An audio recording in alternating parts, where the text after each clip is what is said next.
ನೋಡಿ ಬಂಧುಗಳೇ,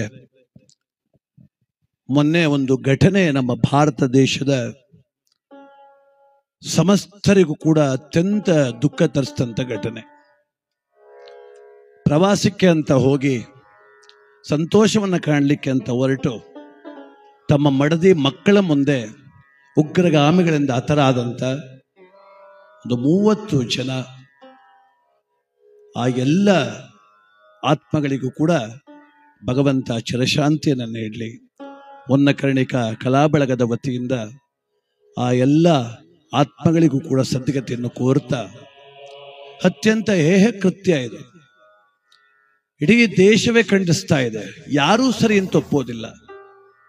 ನೋಡಿ, ಉಗ್ರವಾದ ನಾವು ಮಾಡಿದ್ದೇ ಸರಿ, ನಮ್ಮ ಧರ್ಮವೇ ಶ್ರೇಷ್ಠ, ನಮ್ಮ ಆಚಾರವೇ ಶ್ರೇಷ್ಠ ಅನ್ನೋ ಹುಚ್ಚುತನ ಮತಿಭ್ರಮಣೆ ಆಗಿದೆ. ಹುಚ್ಚುತನ ಅದು. ಧರ್ಮರಕ್ಷಕರಲ್ಲ ಅವರು, ಮತಿಗೆಟ್ಟವರು, ತಲೆ ಕೆಟ್ಟವರು.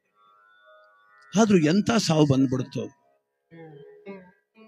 ಅದು ಕಟ್ಟಿಕೊಂಡು ಗಂಡನನ್ನ ಕಣ್ಣು ಮುಂದೆ ಕೊಲ್ತಾ ಇದ್ರು. ಅವ್ರನ್ನ ರಕ್ಷಣೆ ಮಾಡ್ಲಿಕ್ಕೆ ಆಗದಿರುವಂತ ಅಸಹಾಯಕ ಸ್ಥಿತಿ ಪಾಪ ಹೆಣ್ಣು ಮಕ್ಕಳಿಗೆ. ತನ್ನ ಅಪ್ಪನನ್ನ ಕಣ್ಣು ಮುಂದೆ ಕೊಲ್ತಿದ್ರು, ಸುಮ್ಮನೆ ನಿಂತು ನೋಡಿ ಕಣ್ಣೀರು ಹಾಕುವಂತ ದುರ್ಯೋಗ ಆ ಪುಟ್ಟ ಮಕ್ಕಳಿಗೆ. ಯಾವತ್ತೂ ಯಾವ ಕಾರಣಕ್ಕೂ ಇಂಥ ಸ್ಥಿತಿ ಯಾರಿಗೂ ಬರಬಾರ್ದು. ನೋಡಿ, ನಾನು ಮೊನ್ನೆಯಿಂದ ಆಲೋಚನೆ ಮಾಡಿದೆ. ಆ ಉಗ್ರಗಾಮಿಗಳು ಭಯ ಹುಟ್ಟಿಸಿದ್ರು. ಯಾರಿಗೆ ಗೊತ್ತಾ? ಕೇವಲ ಭಾರತೀಯರು, ಹಿಂದೂಗಳಿಗೆ ಅಷ್ಟೇ ಅಲ್ಲ, ಭಾರತೀಯರಾಗಿ ಬಾಳುವಂತ ಮುಸಲ್ಮಾನರಿಗೂ ಭಯ ಹುಟ್ಟಿಸೋರು ಅವರು. ನಿಜವಾದ ಸ್ಥಿತಿ ಅದು. ಅಲ್ಲಿ 370ನೇ ವಿಧಿ ಯಾವಾಗ ತೆಗೆದುಹಾಕಿದ್ರು, ಜಮ್ಮು ಕಾಶ್ಮೀರಕ್ಕೆ ಪ್ರವಾಸಿಗಳು ಹೋಗ್ಲಿಕ್ಕೆ ಪ್ರಾರಂಭ ಮಾಡಿದ್ರು. ಯಾವಾಗ ಪ್ರವಾಸಿಗಳು ಹೋಗ್ಲಿಕ್ಕೆ ಪ್ರಾರಂಭ ಆಯಿತೋ ಅಲ್ಲಿ ಪ್ರತ್ಯೇಕವಾದಕ್ಕೆ ಬೆಂಬಲ ಕೊಟ್ಕೊಂಡು ಕಲ್ಲೊಡ್ಕೊಂಡು ನಿಂತಿದ್ದ ಹುಡುಗರಿಗೆಲ್ಲ ಕೆಲಸ ಸಿಕ್ತು. ಅವ್ರು ಕುದುರೆ ನಡೆಸಿದ್ರು, ಅಂಗಡಿ ಇಟ್ಟು ವ್ಯಾಪಾರ ಮಾಡಿದ್ರು. ಬರ್ತಾ ಬರ್ತಾ ಅವ್ರಿಗೆ ಏನ್ ಭಾವನೆ ಬಂತು, ಇದೇ ಸರಿಯಾಗಿದೆಯಲ್ಲ, ನಾವ್ಯಾಕೆ ಪ್ರತ್ಯೇಕವಾದ ರಾಜ್ಯ ಕೇಳಬೇಕು, ನಾವ್ಯಾಕೆ ಪ್ರತ್ಯೇಕವಾದ ದೇಶ ಕೇಳಬೇಕು, ಈ ಕೆಟ್ಟವ್ರಿಗೆ ಯಾಕೆ ನಾವು ಬೆಂಬಲ ಕೊಡಬೇಕು, ಯಾಕೆ ಬೆಂಬಲ ಕೊಡಬೇಕು, ನಾವು ಭಾರತ ಪರವಾಗಿರೋಣ, ಭಾರತೀಯರಾಗಿರೋಣ ಅನ್ನುವಂತ ಪಾಪ ಒಳ್ಳೆ ಮನಸ್ಸಿನ ಮುಸಲ್ಮಾನರು ಅವರು. ಪಾಪ ಈ ಉಗ್ರಗಾಮಿಗಳು ಏನ್ ಮಾಡಿದ್ರು, ಈಗ ಇಬ್ರಿಗೂ ಭಯ ಹುಟ್ಟಿಸಿದ್ರು. ಪಾಪ ವ್ಯಾಪಾರ ಮಾಡಿ ಬದುಕು ಕೊಟ್ಕೊಂಡಿದ್ರಲ್ಲ ಮುಸಲ್ಮಾನರು, ಇನ್ನೋಡಿ ಇನ್ಯಾರು 10 ವರ್ಷ ಆ ಕಡೆ ತಲೆ ಹಾಕು ಮಲಗಲ್ಲ. ಅವ್ರ ಬದುಕನ್ನು ಹಾಳು ಮಾಡಿಬಿಟ್ರು. ನಾವೆಲ್ಲರನ್ನು ಒಂದೇ ತಕಡೆಯಲ್ಲಿ ಇಟ್ಟು ತೂಕ ಮಾಡ್ಲಿಕ್ಕೆ ಹೋದ್ರೆ ನಮ್ಮಂತ ಕೆಟ್ಟವ್ರು ಈ ಜಗತ್ತೊಳಗಿಲ್ಲ. ಕಾರಣ ಏನಂದ್ರೆ, ನಮ್ಮ ಕುಟುಂಬದಲ್ಲೂ ಕೆಟ್ಟವ್ರು ಇರ್ತಾರೆ, ನಮ್ಮ ಗ್ರಾಮದಲ್ಲೂ ಕೆಟ್ಟವ್ರು ಇರ್ತಾರೆ. ದೊಡ್ಡ ಕರಡೆವಲ್ಲಿ ಇಬ್ರು ಯಾರ ಕೆಟ್ಟವ್ರು ಇದ್ಬಿಟ್ರೆ ಇಡೀ ಊರೇ ಸರಿ ಇಲ್ಲ ಅಂದ್ಬಿಟ್ರೆ ತಪ್ಪಾಗ್ತದದು. ಬೇಡ ಕಣ್ರಪ್ಪ ಅನ್ನೋರಿದ್ದಾರೆ. ಯಾರೋ ಒಬ್ಬ ಕುದುರೆ ಓಡಿಸೋನು, ಕಾಶ್ಮೀರದ ಅತಿಥಿಗಳವರು, ಅವ್ರನ್ನ ಕೊಲ್ಲೋದು ಬೇಡ, ನೀವು ಮಾಡ್ತಿರೋ ತಪ್ಪು ಅಂತ ಹೋದ್ರೆ ಅವನ್ನೂ ಕೊಂದಾಕ್ಬಿಟ್ಟವ್ರು. ಧರ್ಮಾಂಧತೆ ಅನ್ನೋದು ನತ್ತಿ ಹತ್ತಿದ್ರೆ ಹಿಂಗೆಲ್ಲ ಆಗ್ತದೆ. ಯಾವುದು ಧರ್ಮ? ಅಣ್ಣ ಬಸವಣ್ಣವ್ರು ಹೇಳಿದ್ರೆ, ದಯವಿಲ್ಲದ ಧರ್ಮವಾವುದಯ್ಯ ಅಂತ. ಅದಕ್ಕೆ ನಮ್ಮ ದೇಶವನ್ನಾಳೋರು, ನಮ್ಮ ರಾಜ್ಯವನ್ನಾಳೋರು ಎಲ್ಲರೂ ಪಾಪ ನಿನ್ನೆಯಿಂದ ಒಕ್ಕೊರಲನ್ನ ಬೆಂಬಲ ಕೊಡ್ತಾ ಇದ್ದಾರೆ. ಪಕ್ಷಾತೀತವಾಗಿ ಯಾರು ಕೂಡ ಸಮರ್ಥನೆ ಮಾಡ್ಕೊಳ್ತಾ ಇಲ್ಲ, ಯಾರೂ ಸಮರ್ಥನೆ ಮಾಡ್ಕೊಳ್ತಾ ಇಲ್ಲ. ಇದನ್ನೂ ಸಮರ್ಥನೆ ಮಾಡ್ಕೊಂಡವನನ್ನ ನಾವು ಏನಂತ ಕರೆಯುವ ಅವನನ್ನ? ಅಂತ ಅವಿವೇಕಗಳು ಕೆಲವರು ಇದ್ದಾರೆ ಅಷ್ಟೇ. ಆದ್ರೆ ಒಕ್ಕೊರಲಾಗಿ ಎಲ್ಲರೂ ಕೂಡ ಇದನ್ನ ಖಂಡಿಸಿದ್ದಾರೆ. ಆದ್ರಿಂದ ಯಾಕೆ ಹಿಂಗ ಆಗ್ತಿದೆ ಗೊತ್ತಾ? ಒಗ್ಗಟ್ಟಿನ ಕೊರತೆ. ನಾವಿನ್ನೂ ಬೇಲಿ ಹಾಕೊಂಡೇ ಬದುಕ್ತಿದೀವಲ್ಲ ಇಲ್ಲಿ, ಜಾತಿ ಮತ ಧರ್ಮ ಅಂತ. ನಮ್ಮ ಒಡಕಿನ ಲಾಭ ಇನ್ನೊಬ್ರಿಗೆ ಆಗ್ತಾ ಇದೆ, ಮೂರನೇವ್ರಿಗೆ ಆಗ್ತಾ ಇದೆ. ಆಲೋಚಿಸ್ಬೇಕು ನಾವು.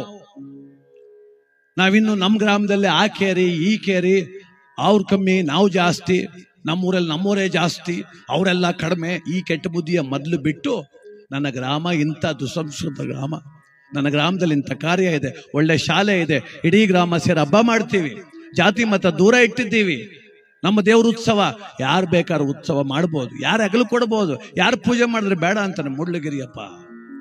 ಈ ಭಾವನೆ ಇಟ್ಕೊಂಡು ನಾವು ಒಗ್ಗಟ್ಟಾಗಿ ಬದುಕಿದ್ರೆ ಭಾರತೀಯರಾಗಿರ್ತೇವೆ.